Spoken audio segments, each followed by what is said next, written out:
O ano era 1980. A fita cassete de Back in Black chiava no toca-fitas do Chevette, abafando em parte o zumbido constante dos mosquitos. A estrada de terra batida, sob a luz bruxuleante dos faróis, parecia engolir o carro a cada curva. Dentro, 4 amigos: Ricardo, o cético; André, o curioso; Carla, a sensível; e Bruno, o líder, se aventuravam rumo ao sítio abandonado dos Oliveira. Pesímios, álcool de lendas sombrias e sussurros de rituais antigos. Ricardo batucava os dedos no painel impaciente. Será que essa brincadeira vale a pena? Já passava da meia-noite. E se a gente for pego invadindo a propriedade? Sua voz, carregada de ceticismo, contrastava com o brilho de expectativa nos olhos de André. André, fascinado por ocultismo e histórias de fantasmas, era o principal entusiasta da ideia. Relaxa, Rick. É só uma diversão.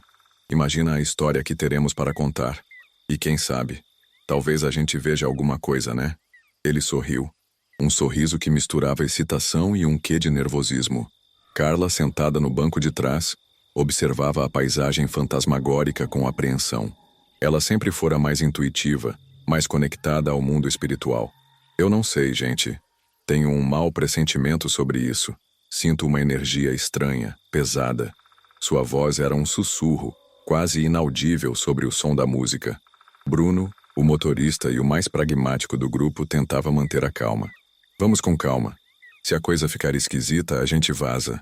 Sem heroísmo, combinado? Ele lançou um olhar tranquilizador para Carla pelo retrovisor.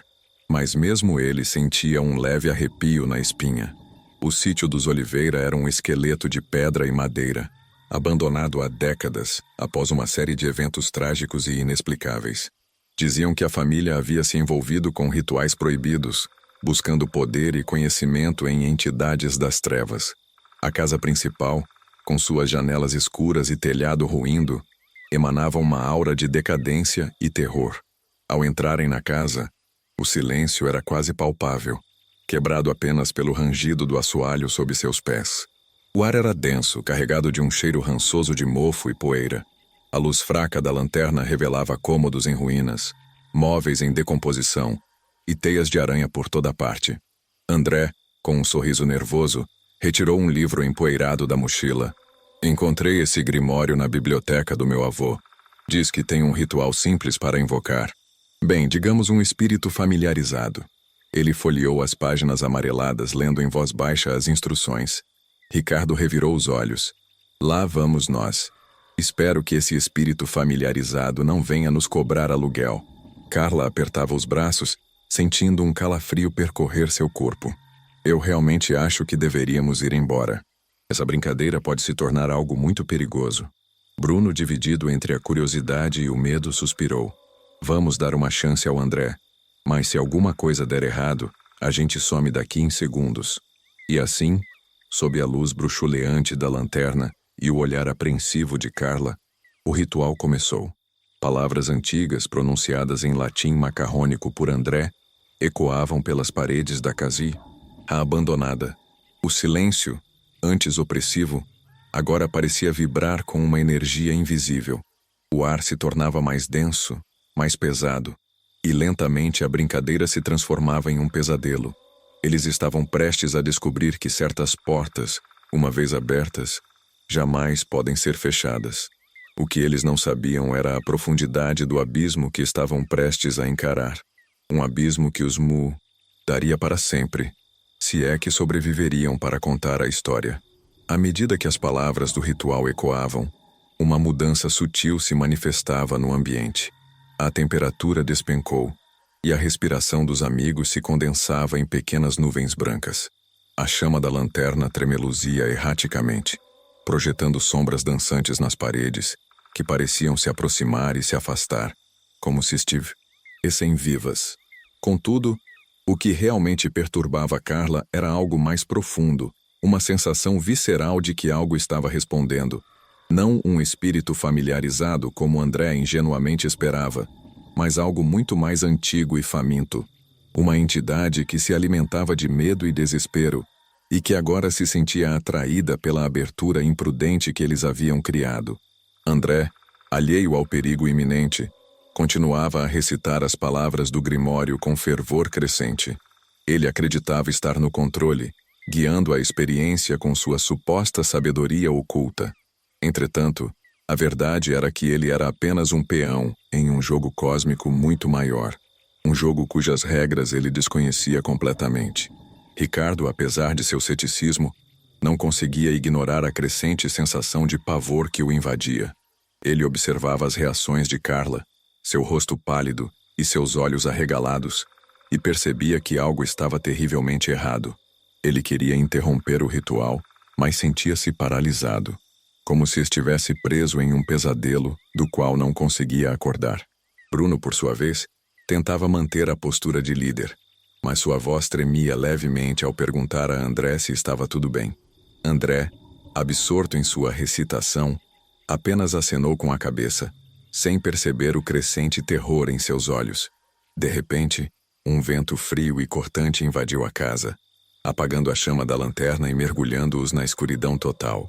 Gritos de pavor ecoaram pelo recinto, misturados com o som de objetos caindo e o rangido ensurdecedor da madeira. Carla sentiu algo tocar em seu rosto, algo frio e viscoso, e gritou em terror. Em meio ao caos, André tropeçou e derrubou o Grimório, que se abriu em uma página específica, revelando uma ilustração grotesca de uma criatura com chifres e olhos vermelhos. Uma voz gutural vinda do nada começou a recitar as palavras da página, em uma língua antiga e incompreensível. Acredite ou não, como dizia o ditado, eles agora eram confrontados com uma realidade que desafiava toda a lógica e a razão. O ceticismo de Ricardo se esfarelou diante do horror que se manifestava ao seu redor. A curiosidade de André se transformou em pavor e sua arrogância em puro desespero. A sensibilidade de Carla, antes uma fraqueza, agora era sua maior maldição, permitindo que ela sentisse a presença maligna em toda a sua força. E a liderança de Bruno, outrora uma fonte de segurança, agora era inútil diante do terror primordial que o cercava. Agora, imagine a sensação de impotência ao perceber que suas ações, motivadas por curiosidade e vaidade, desencadearam uma força que está além de sua compreensão e controle. Considere o peso da responsabilidade ao perceber que você colocou seus amigos em perigo mortal e que talvez não haja como escapar. Este era o inferno particular que eles haviam invocado, um inferno que se alimentaria de seus medos, suas fraquezas e seus pecados. E o pior de tudo, este era apenas o começo. Com a lanterna apagada, o pânico tomou conta. Ricardo, guiado pelo instinto de sobrevivência, conseguiu encontrar a porta e tentou abri-la, mas estava trancada. A madeira rangia sob seus golpes desesperados, mas a porta não cedia. Uma força invisível parecia mantê-la fechada, zombando de seus esforços. Carla, em meio à escuridão, sentia a presença da entidade cada vez mais forte. Ela conseguia ouvir sussurros em sua mente, vozes antigas e cheias de ódio, que a chamavam pelo nome e prometiam tormentos eternos. Sua fé, antes inabalável, começava a vacilar diante da profundeza daquele mal. André, paralisado pelo terror, observava a sombra da criatura se projetar na parede, mesmo sem nenhuma fonte de luz visível. A sombra era grotesca e distorcida, com chifres retorcidos e garras afiadas. Ele sabia, no fundo de sua alma, que havia cometido um erro terrível e que suas ações teriam consequências inimagináveis. Bruno, apesar do medo, tentava manter a calma e organizar a fuga. Ele gritava para que os amigos se juntassem a ele, mas suas vozes eram abafadas pelo vento uivante e pelos sussurros demoníacos. Ele sentia que o tempo estava se esgotando e que a cada segundo que passava, eles se afundavam mais no abismo. De repente, um grito agudo cortou o ar. Ricardo, em sua luta desesperada para abrir a porta, sentiu algo agarrar sua perna. Ele olhou para baixo e viu uma mão esquelética, de dedos longos e finos, que o puxava para as trevas. Ele gritou por socorro, mas sua voz foi abafada pelo som de ossos quebrando e carne sendo rasgada. Em contrapartida, o que antes era uma simples brincadeira de adolescentes curiosos, agora se tornava a luta sangrenta pela sobrevivência. A casa abandonada, antes apenas um cenário de lendas urbanas, agora se tornava um campo de batalha entre o bem e o mal, entre a esperança e o desespero. Ademais, a escuridão não era apenas a ausência de luz, mas uma entidade viva, que se alimentava de seus medos e os consumia por dentro. Os sussurros não eram apenas ecos do passado, mas vozes de demônios famintos, que aguardavam ansiosamente para reclamar suas almas. Paralelamente, a fé de Carla era testada ao limite, e sua sanidade ameaçada pela constante tortura mental. A arrogância de André se transformava em remorso, e ele se culpava por ter desencadeado aquela força maligna. A liderança de Bruno se mostrava ineficaz diante do poder da entidade, e ele se sentia impotente para proteger seus amigos. Entretanto, a morte de Ricardo, brutal e repentina, servia como um duro despertar para os demais. Eles perceberam que não estavam lidando com um simples espírito familiarizado, mas com uma entidade ancestral que possuía um poder inimaginável e uma sede insaciável por sangue e sofrimento. Agora, imagine a sensação de ouvir os gritos de um amigo sendo torturado e saber que você não pode fazer nada para ajudá-lo. Considere o peso da culpa ao perceber que você é o responsável por sua morte. Este era o inferno pessoal que eles estavam vivendo. Um inferno que se alimentava de seus remorsos, seus medos e suas perdas. E o mais aterrorizante de tudo era a certeza de que o pior ainda estava por vir. Após o horror da morte de Ricardo, o grupo remanescente mergulhou em um estado de choque paralisante. O silêncio, agora mais denso e opressivo, era quebrado apenas pelos soluços silenciosos de Carla e pela respiração ofegante de André e Bruno. A escuridão parecia ter se tornado mais espessa, como se a própria casa estivesse se fechando sobre eles, aprisionando-os em um túmulo de medo e desespero. Dessa forma, a perda de Ricardo não era apenas a ausência de um amigo, mas a perda de um pedaço de sua própria humanidade. Cada um deles sabia no fundo de seu coração que jamais seriam os mesmos após aquela noite. A inocência havia sido brutalmente arrancada, substituída por um medo visceral e uma compreensão sombria da verdadeira natureza do mal. Em contrapartida, a esperança, antes uma chama bruxuleante, agora se extinguia lentamente, consumida pela escuridão. A fé de Carla, outrora uma fonte de consolo e força, agora era questionada a cada instante, a cada sussurro demoníaco que invadia sua mente. Ela se sentia abandonada por Deus, entregue à mercê de uma força maligna que parecia ter controle total sobre seu destino. Sob essa ótica, André, consumido pela culpa e pelo remorso, começou a ter visões grotescas. Ele via o rosto de Ricardo mutilado, seus olhos vazios o encarando com reprovação. Ele ouvia sua voz implorando por vingança, acusando-o de ser o responsável por sua morte. A sanidade de André se esfacelava a cada instante, e ele se sentia à beira da loucura. Nesse sentido, Bruno, tentando desesperadamente manter a compostura, tomou uma decisão difícil. Ele sabia que a única chance de sobrevivência era encontrar uma maneira de escapar da casa, mesmo que isso significasse abandonar seus amigos à própria sorte. Ele se sentia um covarde, mas também sabia que não poderia deixar o medo paralisá-lo.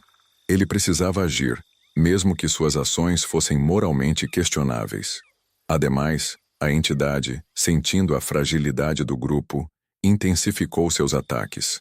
Objetos começaram a se mover sozinhos, portas se fechavam com violência, e sussurros se tornavam gritos ensurdecedores. A casa parecia estar viva, conspirando contra eles, tentando levá-los à loucura e à morte. Por conseguinte, Carla, guiada por uma intuição desesperada, percebeu que a chave para deter a entidade estava no grimório. Ela se lembrou da ilustração da criatura com chifres e olhos vermelhos, e sentiu que ali residia a resposta para sua salvação. Ela sabia que precisava encontrar o livro, mesmo que isso significasse enfrentar seus maiores medos. Em virtude disso, Bruno, com a ajuda de Carla, conseguiu encontrar uma passagem secreta atrás de uma estante em ruínas. A passagem levava a um porão escuro e úmido, onde o ar era ainda mais denso e opressivo.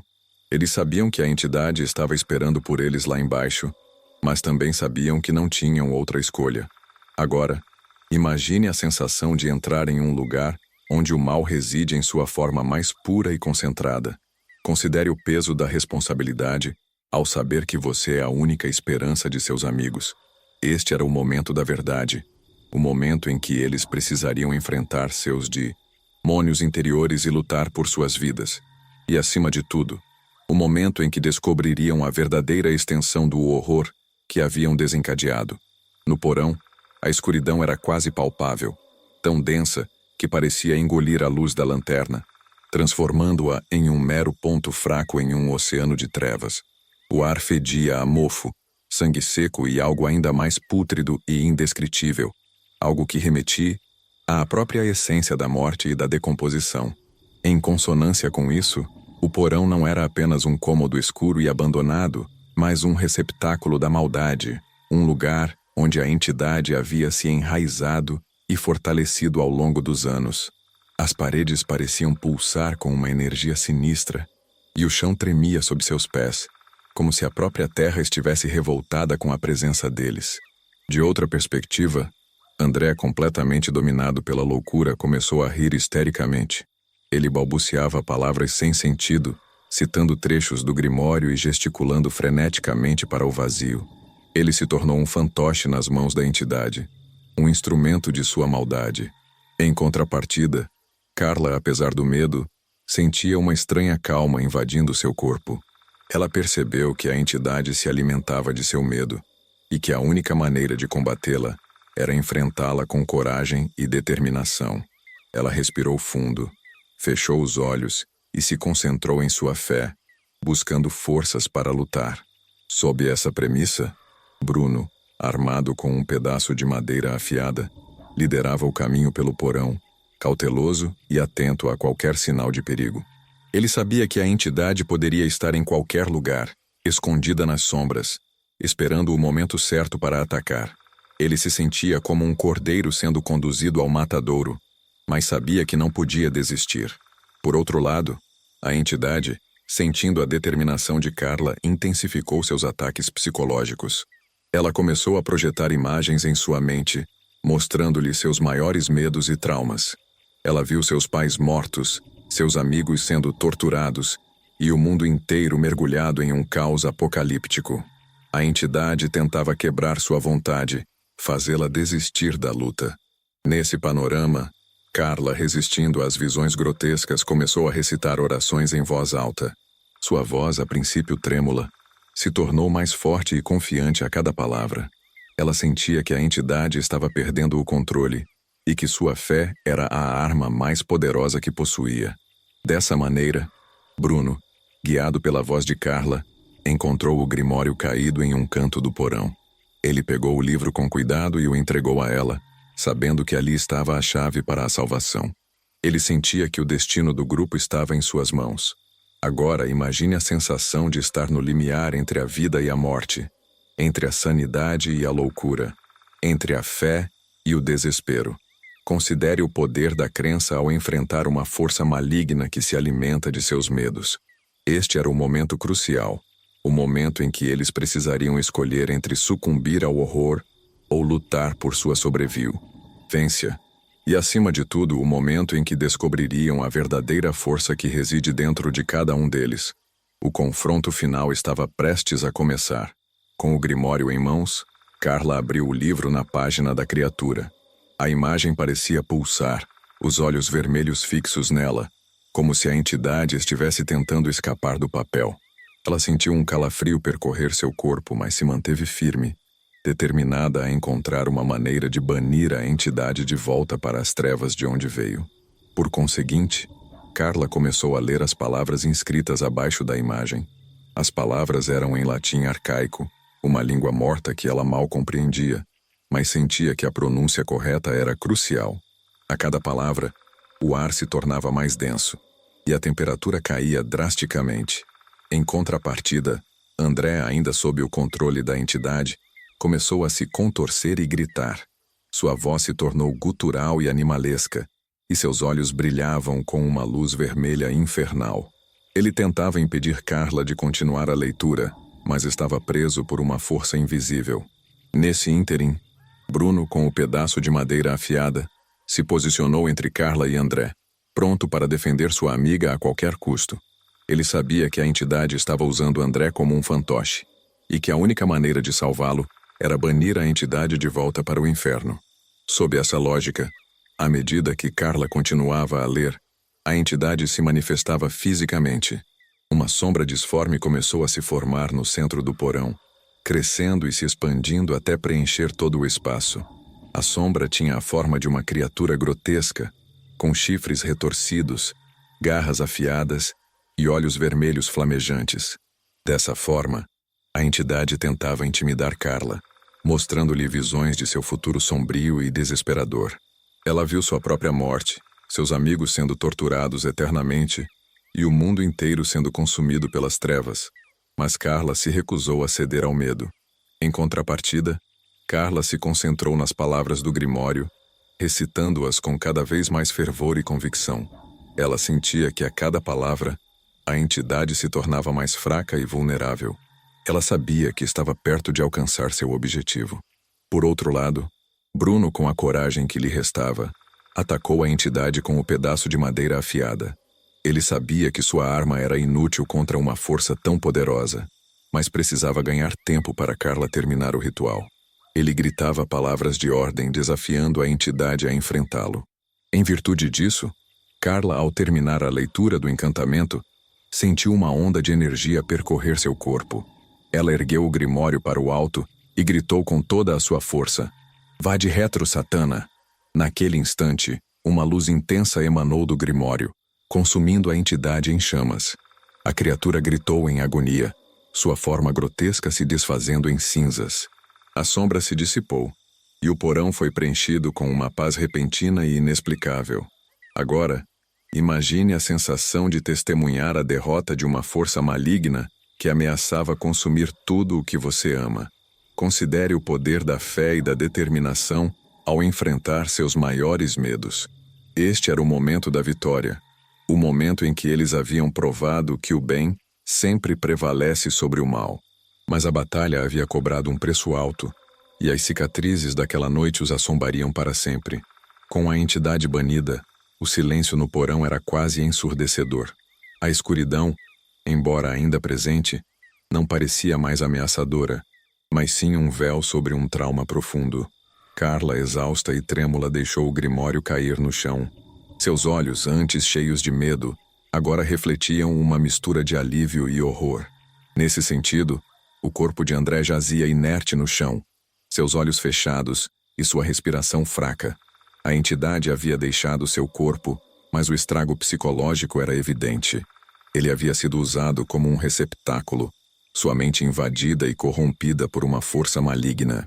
Por outro lado, Bruno, observando o amigo inconsciente, sentia um profundo remorso. Ele se culpava por ter concordado com aquela brincadeira, por ter colocado seus amigos em perigo. Ele sabia que jamais se perdoaria pela morte de Ricardo e pelo sofrimento de André. Em contrapartida, Carla, apesar do alívio, sentia que algo havia mudado dentro dela. Ela havia enfrentado o mal em sua forma mais pura e sobrevivido, mas a experiência a havia marcado para sempre. Ela sabia que jamais seria capaz de esquecer o horror daquela noite.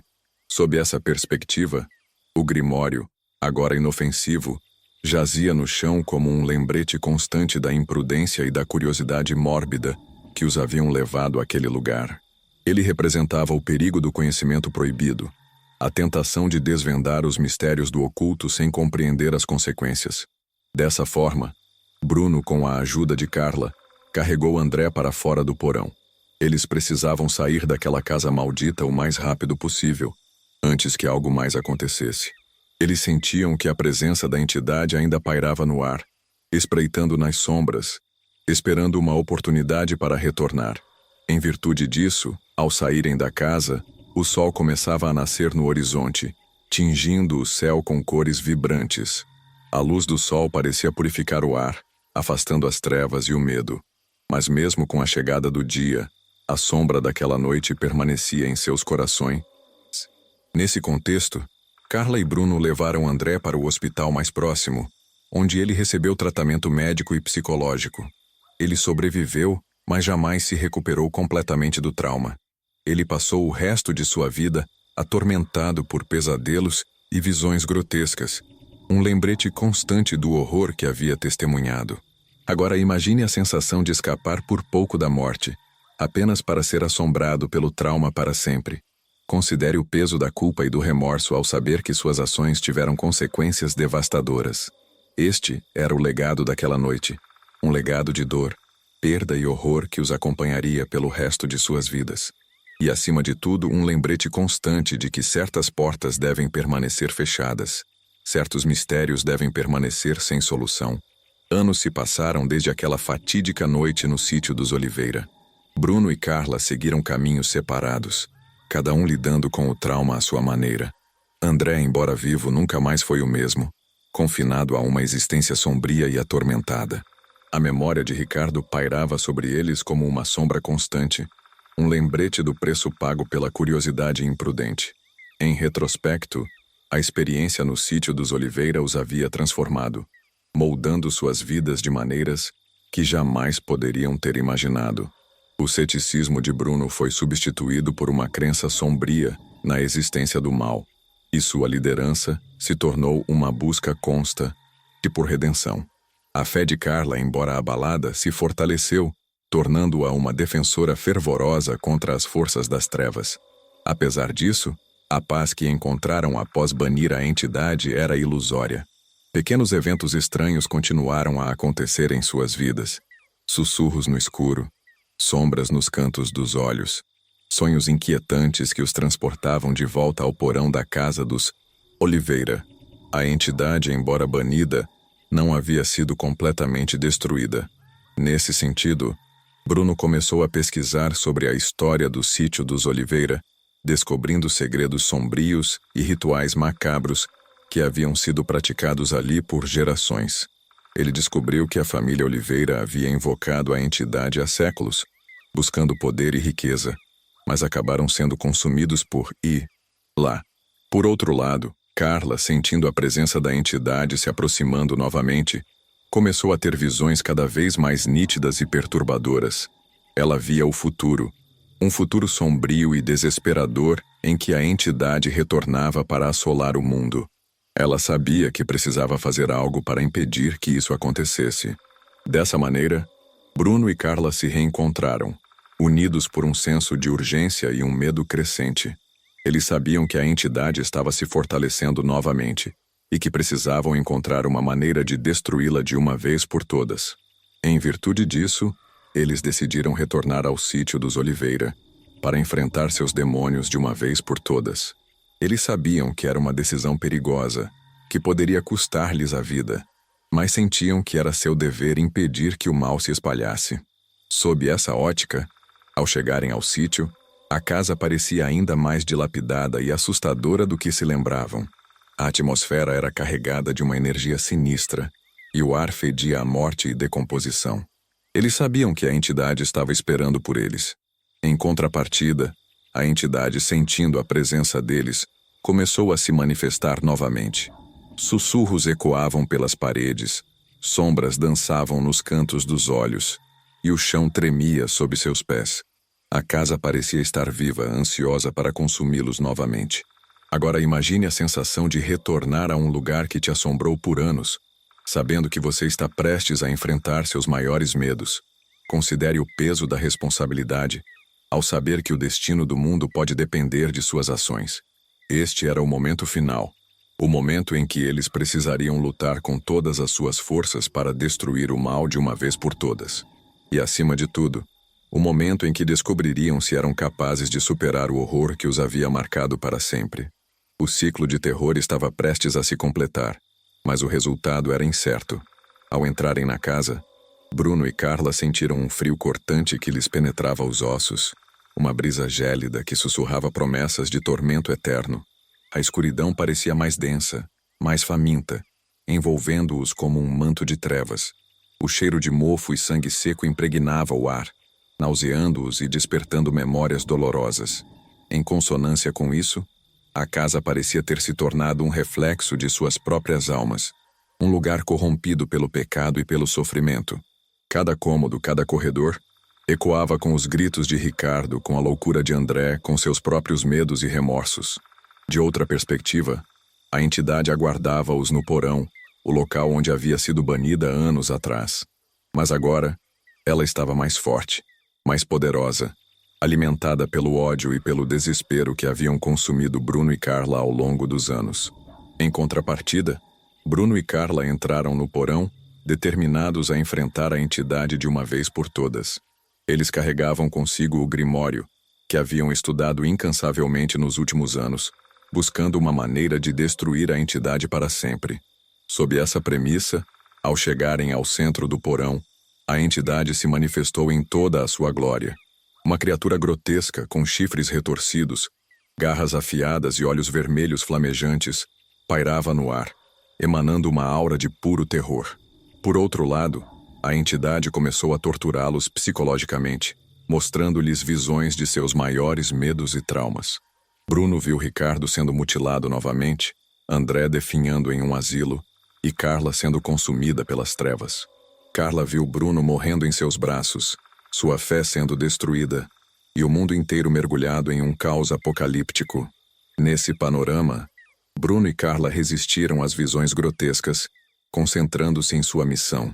Eles sabiam que a entidade estava tentando quebrar sua vontade, fazê-los desistir da luta, mas eles se recusaram a ceder ao medo. Dessa maneira, Bruno começou a recitar um encantamento do Grimório, buscando enfraquecer a entidade. Carla, por sua vez, começou a traçar símbolos sagrados no chão com giz, criando um círculo de proteção. Em virtude disso, a entidade, enfurecida pela resistência de Bruno e Carla, lançou-se sobre eles tentando destruí-los. A batalha foi brutal e sangrenta. Um confronto entre a luz e as trevas, entre a esperança e o desespero. Por conseguinte, Bruno e Carla lutaram com todas as suas forças, usando a fé, a coragem e o conhecimento que haviam adquirido ao longo dos anos. Eles sabiam que o destino do mundo dependia de sua vitória. Agora imagine a sensação de estar no epicentro de uma batalha cósmica, lutando contra uma força maligna que ameaça destruir tudo o que você ama. Considere o poder da união e da perseverança ao enfrentar seus maiores medos. Este era o momento decisivo, o momento em que eles precisariam provar se eram capazes de superar o horror que os havia marcado para sempre. E, acima de tudo, o momento em que descobririam se o ciclo de terror poderia ser quebrado de uma vez por todas. Mas mesmo com toda a sua determinação, o futuro permanecia incerto, envolto em sombras e dúvidas. No clímax da batalha, Bruno, gravemente ferido, cambaleava, mas continuava a recitar o encantamento, sua voz rouca e fraca. Carla, com o corpo coberto de cortes e hematomas, continuava a traçar os símbolos sagrados, suas mãos tremendo de exaustão. A entidade, enfurecida, lançava-se contra eles com fúria crescente, mas o círculo de proteção os mantinha a salvo. Em contrapartida, a entidade percebeu que estava perdendo a batalha. A cada palavra do encantamento, a cada símbolo traçado, sua força diminuía, sua forma se tornava mais frágil. Ela sabia que, se não agisse rapidamente, seria destruída para sempre. Sob essa lógica, a entidade mudou de tática, concentrando seus ataques em Carla. Ela sabia que a fé de Carla era a chave para sua derrota, e que, se conseguisse quebrar-sua observando a tapeçaria dos eventos tecida ao longo desta jornada sombria, percebemos que o terror não reside apenas nas manifestações sobrenaturais, mas sim no reflexo distorcido de nossos próprios medos e fraquezas. A Casa dos Oliveira, outrora um simples palco de lendas urbanas, tornou-se um espelho que reflete a fragilidade da sanidade humana e a voracidade do mal que espreita nas profundezas da alma. Conectando os pontos, a curiosidade imprudente que impulsionou o grupo a invocar o desconhecido, a fé que se abala diante do horror, a culpa que corrói a alma, a liderança que se mostra impotente diante do caos. Todos esses elementos se entrelaçam para formar um retrato inquietante da condição humana. A entidade maligna, em sua essência, não é apenas uma criatura sobrenatural, mas sim uma amplificação de nossos próprios demônios interiores. Nessa conjuntura, a busca pela redenção, a luta pela sobrevivência A necessidade de expiar os pecados tornam-se faróis tênues em meio à escuridão. Bruno e Carla, marcados para sempre pelo horror, personificam a resiliência humana, a capacidade de enfrentar o mal, mesmo quando este se manifesta em sua forma mais pura e aterrorizante. À medida que nos aproximamos do desfecho, é crucial refletir sobre a natureza cíclica do terror. A entidade banida, mas não destruída, representa a persistência do mal, a sua capacidade de renascer das cinzas, de se alimentar do medo e do desespero. O sítio dos Oliveira, por sua vez, torna-se um símbolo da memória coletiva, um lembrete constante de que certas feridas jamais cicatrizam completamente. Traçando um paralelo, imagine a experiência como uma tempestade implacável que devasta uma cidade. A tempestade passa, o sol volta a brilhar, mas a cidade jamais será a mesma. As cicatrizes permanecem, os edifícios ruíram, e a memória da devastação assombra os sobreviventes. Portanto, ao contemplarmos o abismo que se abre diante de nós, somos confrontados com uma pergunta fundamental. Como podemos evitar que o ciclo de terror se repita? Como podemos proteger nossa sanidade, fortalecer nossa fé e expiar nossos pecados? A resposta, talvez, resida na compreensão da verdadeira natureza do mal, na aceitação de nossas próprias fraquezas e na busca incessante pela luz que reside em nosso interior. Assim, com o coração pesado e a mente alerta, preparemo-nos para o epílogo desta história macabra. O desfecho se aproxima e, com ele, a revelação final sobre o legado do sítio dos Oliveira e o destino daqueles que ousaram desafiar as trevas. O que resta agora é ponderar sobre o aprendizado extraído da experiência, a ressonância do terror e as lições que carregaremos conosco para além esta narrativa. E assim, a cortina se fecha sobre a saga dos Oliveira, sobre a imprudência de uma juventude curiosa e o horror ancestral que jazia adormecido, à espera de ser despertado. O sítio, palco de tragédias e manifestações do mal, permanece lá, erguendo-se como um monumento à fragilidade da alma humana e à persistência das trevas. O verdadeiro terror, como se revelou, não reside na criatura com chifres e olhos flamejantes, mas sim na capacidade que temos de nos destruir, de abrir portas que deveriam permanecer trancadas, de ceder à curiosidade mórbida que nos impulsiona em direção ao abismo. A entidade maligna, em última análise, é apenas um catalisador, um espelho que reflete nossos próprios medos, nossas próprias fraquezas, nossos próprios pecados.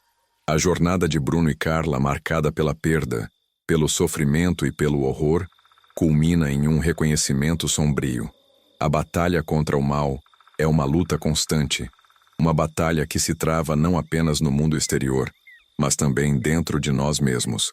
A entidade pode ter sido banida, mas a semente do terror permanece plantada em seus corações.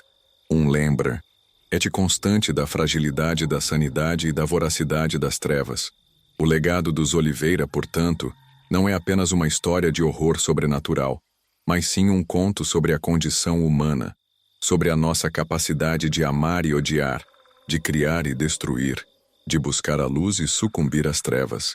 É um lembrete de que o mal existe, não como uma força externa e distante, mas como uma parte intrínseca de nossa própria natureza.